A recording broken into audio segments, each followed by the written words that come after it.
be without metal?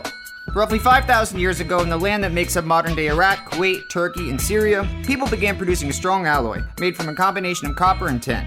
We call it bronze, and while bronze might not be as prevalent today as it once was, we can credit its role in metalworking with a lot of things like phones, computers, and let's not even get started on watches. Today, we're going to focus on the first place to not just produce strong metals, but laws, writing, and a few other fancy developments in the birth of civilization. What's up, everybody, and welcome to In 5 Minutes or Less. Today, we're going to be talking about ancient Mesopotamia. Mesopotamia mostly consisted of the land surrounding the eastern half of the Fertile Crescent. The crescent part refers to its shape, since it's shaped like a sideways quarter moon. The fertile part refers to its nutritious soil, which is essential for developing a surplus of food. Owing to that food surplus, groups living in Sumeria, which would one day become southern Iraq and Kuwait, were likely the first to develop real cities and all the culture associated with them. For this reason, Mesopotamia is often referred to as the birthplace of civilization. When people are well fed and don't have to worry about their next meal, they usually get to thinking. Throughout history, innovation has usually been strongest during times of stability, which is why there weren't a crazy amount of non-military inventions during World War II, but there sure were a lot afterwards. As we saw in our last episode, people living in ancient Mesopotamia were likely the first to adopt bronze tools, and the biggest determining factor in virtually every civilization's success is similar to what you'll hear if you're buying your first house.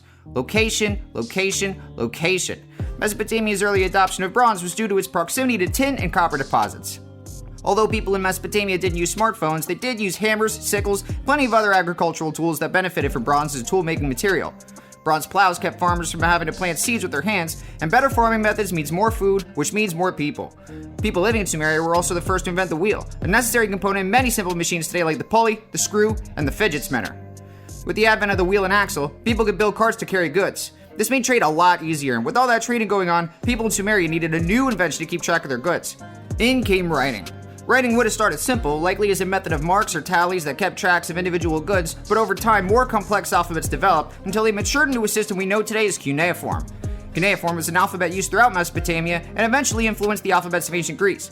The Greek alphabet later influenced the Roman or Latin alphabet, which is what English speakers use today, and it's currently the most commonly used alphabet in the world. Cuneiform writing was styled into clay tablets by people known as scribes, who were eventually responsible for recording the world's oldest piece of literature.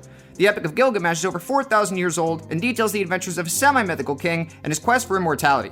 In search of it, he goes to the underworld, to the bottom of the sea, he fights rock monsters and sees giant scorpions, and in the end, decides if people are making YouTube videos about me in 4 millennia, I'll be just as good.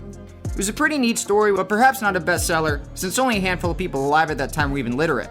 When scribes weren't busy contributing to world history and loosely influencing the development of the Twilight Saga, oh man, that joke is practically world history by now, they were recording business transactions, official decrees, and eventually, laws. Today, it's hard to imagine any society without laws, which is probably why the Babylonian king Hammurabi decided to make a more comprehensive list than my Spotify playlist. Hammurabi is credited with developing what is currently thought to be the world's oldest written set of laws, and his 282 rules for his city addressed a wide variety of areas in Babylonian life. However, what was considered fair 3,800 years ago might not hold up against modern standards. To give you an idea, the most famous law involves taking someone's eye out, whether on accident or not. If you were mean enough or unfortunate enough to do so, then you could probably start shopping for eye patches, since the government would return the favor and take your eye out too.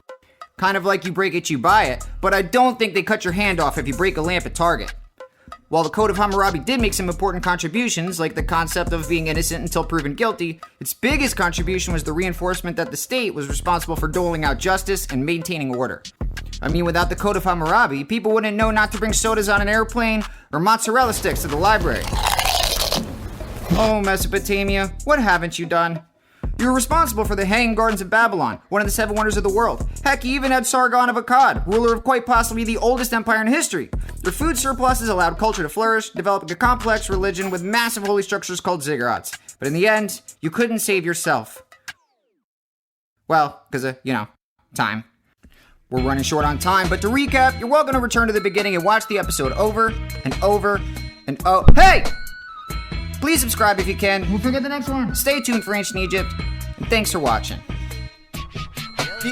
Mesopotamia, that's where the people started. Mesopotamia, building with bricks and farming. Mesopotamia, Sargon don't mean no harming. Mesopotamia, if you outrun his army.